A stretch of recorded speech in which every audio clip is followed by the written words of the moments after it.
Hello happy learners, कैसे हैं आप लोग। आई होप कि आप सभी लोग बहुत अच्छे होंगे और अपनी अच्छे से प्रिपरेशन कर रहे होंगे। तो देखो, आज के इस वीडियो में हमारा क्लास 7 चल रहा है, maths fraction and decimal chapter 2। तो इस वीडियो में हम लोग एक्सरसाइज 2.1 चल रहा है, जिसका क्वेश्चन नंबर 8 की प्रॉब्लम को हम लोग फेस करेंगे। तो चलिए चलते हैं, विदाउट डिले, मस्ती के साथ, फन के साथ इस क्लास को एंजॉय करते हैं और कुछ नया सीखने का ट्राई करते हैं। तो देखो, क्वेश्चन नंबर 8 की जो प्रॉब्लम है, एक्चुअली में ये बोल रहा है Michael finished colouring a picture in 7/12 hour. मतलब माइकल नाम का कोई एक लड़का है, वो बोल रहा है कि किसी पिक्चर को वो कलरिंग कर रहा है, इतना समय ले रहा है वो उसको कलर करने में। और Vaibhav finished colouring the same picture. तो वैभव नाम का एक और लड़का है, वो भी बिल्कुल सेम पिक्चर बना रहा है, लेकिन उसको कलर करने में टोटल इतना समय लग रहा है 3/4 आवर। अब इन्होंने दो क्वेश्चन पूछे हैं आपसे यहाँ पर, who work longer and what fraction was it longer. यानी इन्होंने दो क्वेश्चन पूछा है, एक तो ये कि किसने सबसे लंबे समय तक काम किया, और what fraction was it longer. और वो जो उसने लंबे समय तक काम किया वो एक्चुअली फ्रैक्शंस के टर्म्स में कितना है, यानी फ्रैक्शन में कितना है। दो क्वेश्चन इन्होंने हमसे पूछा है। तो देखो, करने के तो बहुत सारे तरीके हैं, लेकिन जैसा कि मैंने आपसे हमेशा बताया, इस चैनल पे जो मकसद है वो है सिर्फ आपकी लर्निंग को एनहेंस करना, यानी कुछ नए तरीके से आपको बताना। तो सबसे पहले तो मैं इस क्वेश्चन को मैथमेटिकली सोल्व करूंगा, और फिर मैं आपको इसको बहुत ही अच्छे तरीके से विजुअलाइजेशन के थ्रू में आपको सोल्व करके बताऊंगा इस क्वेश्चन को। तो प्लीज इस वीडियो को पूरा अंत तक देखना। तो पहले हम इस क्वेश्चन को सोल्व करते हैं।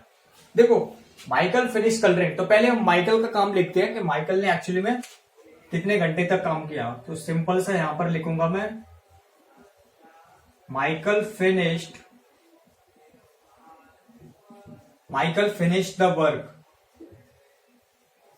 तो एक्चुअली माइकल ने अपना काम खत्म किया है, कितना टाइम लेके, 7/12 आवर, है ना।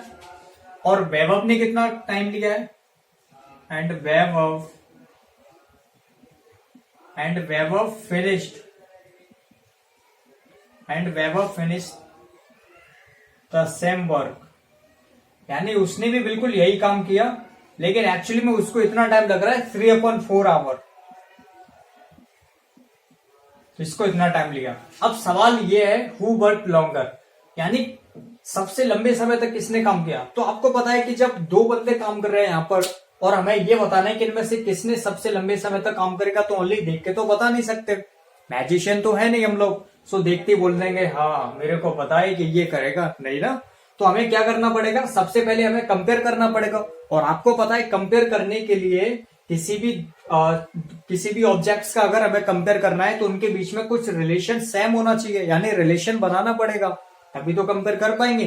तो हमें यहां से पता है, अगर हमें कंपेयर करना है कि, और देखो इसका क्या मतलब है, हु वर्क लॉन्गर, ऑब्वियसली बात है, ये बता रहा है कि जिस फ्रैक्शन, जो वाला फ्रैक्शन बड़ा होगा वही सबसे लंबे समय तक काम करेगा।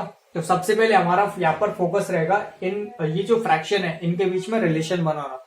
तो आपको पता है, हम पहले इनका क्या करेंगे, डिनोमिनेटर सेम बनाएंगे। तो सबसे पहले हम यहाँ पर कंपेयर करते हैं इसको, 7/12 एंड दिस इज 3/4। मेरे को यहाँ पर क्या करना है, कंपेयर करना है। तो आप देखो यहाँ पर सबसे पहले मैं क्या लूंगा, यहाँ पर एलसीएम लूंगा, एलसीएम ऑफ 12 एंड 4। तो कितना आएगा ये, आपको पता है हम लोग ऐसे लेते हैं एलसीएम, 4 से डिवाइड किया, 4 3 या 12, 4 1 जा 4। आपको पता है अब नीचे कुछ नहीं है, तो 4 3 या 12, 12 1 जा 12। तो एक्चुअली में इसका एलसीएम कितना आएगा, इसका एलसीएम आएगा 12। अब मेरे को ये तो ऑलरेडी पहले से 12 बना हुआ है, लेकिन इसको 12 बनाना पड़ेगा। तो इसको मेरे को 3 से मल्टीप्लाई करना पड़ेगा। 3 से नीचे गया तो 3 से ऊपर करूंगा। सो ये आएगा 7/12 एंड ये आएगा 12। अब आपने देखा डिनोमिनेटर्स दोनों का सेम हो गया। तो अब देखो, कंपेयर करना हमारे लिए आसान है कि नहीं है। तो आपको पता है, जब आपका बेसिक से आपने फ्रैक्शंस पढ़ा है कि जब डिनोमिनेटर सेम होते हैं तो न्यूमरेटर में जो नंबर जितना बड़ा होगा वो फ्रैक्शन बड़ा हो जाएगा। तो आप यहाँ पर देखो, जो 9 है वो ग्रेटर देन आ रहा है कि नहीं 7 से। सो दैट मीन्स हम यहाँ पर ये बोल सकते हैं क्या, कि 9/12 इज ग्रेटर देन 7/12। और आपको पता है 9/12 जो फ्रैक्शन है वो किसको रिप्रेजेंट कर रहा है, 3/4 को। तो मैंने यहाँ पर लिखा 3/4, और ये ग्रेटर देन है किससे, 7/12 से। तो 3/4 एक्चुअली में किस बंदे को रिप्रेजेंट कर रहा था, वैभव को। इसका मतलब ये है कि सबसे लंबे समय तक काम किसने किया, हम यहाँ पर बोलेंगे हैंड्स वैभव वर्क लॉन्गर, यानी सबसे लंबे समय तक काम किया किसने? वैभव ने, क्योंकि इसको सबसे ज्यादा टाइम लगाया कि नहीं, इसका फ्रैक्शन बढ़ाया है, इसका मतलब इस कलर को पिक्चर करने में इसको सबसे ज्यादा टाइम लगाया है ना।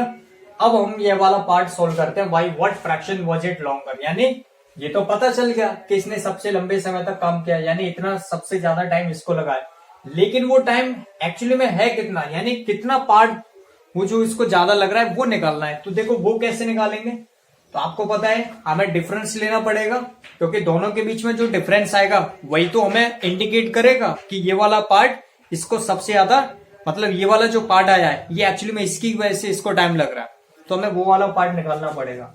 तो सबसे पहले हम लोग डिफरेंस लेंगे इसका। सो डिफरेंस लेते हैं। सो डिफरेंस में आपको पता है जो सबसे बड़ा वाला फ्रैक्शन है उसमें से सब्ट्रैक्ट करेंगे, तो वैभव का है 3/4, तो इसमें से 3/4 को हम सब 3/4 में से इसको सब्ट्रैक्ट करेंगे 7/12 को। आपको पता है एलसीएम अभी लिया 12 और 4 का, 4 कितना आएगा, 12 आएगा, तो इसको 12 बनाने के लिए ऊपर 3 से मल्टीप्लाई किया तो 9, इसको 3 से करेंगे 12, माइनस का 7/12, और आपको पता है डिनोमिनेटर सेम होता है तो न्यूमरेटर के नंबर अगर प्लस का साइन होगा तो ऐड कर देंगे हम लोग, और अगर नेगेटिव का साइन लगाओ तो सब्ट्रैक्ट कर देंगे, तो ये आएगा 9 - 2, तो ये आ गया एक्चुअली में फाइनली 1/6 आवर। इसका मतलब हमने हमारे दोनों क्वेश्चन के आंसर आ गए।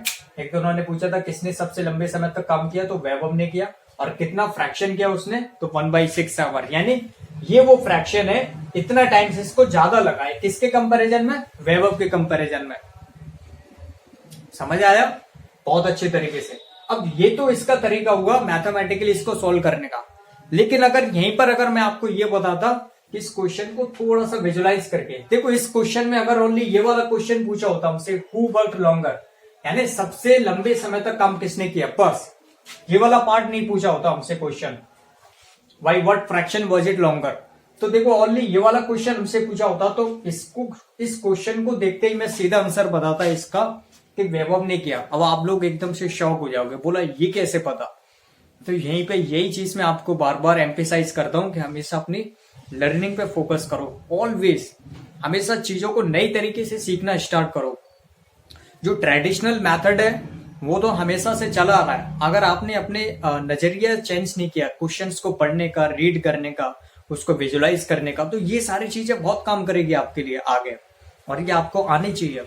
तो मैं बताता हूं, देखो मेरे को कैसे पता चला फ्रैक्शंस, पहले मैं इसको रब करता हूं,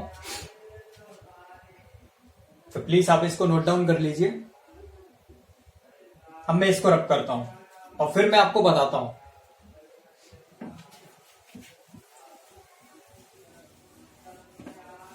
अब देखना आप, और बहुत आसान है, बस आप इस तरीके से सोचना स्टार्ट करें। एक्चुअली मेरा जो मकसद है वो यही है कि मैं आपको इस तरीके से सिखाऊं, आपको हर डायरेक्शन में चलना आना चाहिए, क्योंकि आपके अंदर अगर ये वाली क्वालिटी होगी तो फिर आप कहीं पर भी सरवाइव कर सकते हो किसी भी क्वेश्चन के अंदर। तो देखो मैं सिर्फ क्या देखता यहां पर 7/12, 3/4। सबसे पहले इन दोनों फ्रैक्शंस को बहुत बारीकी से देखो आप, और आपको देखो फ्रैक्शंस जब आपने पढ़ा होगा तो फ्रैक्शंस में जो बेसिक से पॉइंट है मैं पहले आपको वहां से समराइज करता हूं। देखो आपको पता है जब डिनोमिनेटर सेम होता है फ्रैक्शन में, तो न्यूमरेटर वाला जो नंबर जितना बड़ा होगा वो फ्रैक्शन बड़ा हो जाएगा, यस। और न्यूमरेटर के केस में क्या होता है, जैसे एग्जांपल के लिए 1/2 इधर 1/3, आपको पता है न्यूमरेटर दोनों के सेम है लेकिन डिनोमिनेटर डिफरेंट है, तो ऐसे केस में अगर न्यूमरेटर डिफरेंट होगा, यानी न्यूमरेटर अगर सेम है और डिनोमिनेटर डिफरेंट है, तो डिनोमिनेटर में जो नंबर जितना बड़ा होगा वो फ्रैक्शन ऑटोमेटिकली उतना ही बड़ा हो जाएगा। यानी डिनोमिनेटर जितना बड़ा होगा तो वो फ्रैक्शन छोटा हो जाएगा, और न्यूमरेटर अगर डिनोमिनेटर सेम होगा और न्यूमरेटर डिफरेंट होगा तो न्यूमरेटर में जो नंबर बड़ा होगा वो बड़ा हो जाएगा। अब यहां पर ध्यान से देखना, अच्छे से देखना, ये फ्रैक्शन है 3/4 और ये वाला फ्रैक्शन लिखा है 7/12। अब आप देखो यहां पर थोड़ी देर के लिए इमेजिन करो, क्या इमेजिन करो, थोड़ी देर के लिए इमेजिन करो अगर यहां पर 12 की जगह 4 ही होता, कितना होता, 4 होता, अब आप मेरे को खुद बताओ, अगर थोड़ी देर के लिए यहाँ पर 7 की जगह पर 4 होता तो आप ऑटोमेटिकली देखते ही बता देते कि नहीं इस क्वेश्चन को, कि सबसे लंबे समय तक कौन काम करेगा। आप बोल देते सर कि माइकल होगा, माइकल ने सबसे ज्यादा काम किया होगा। क्यों?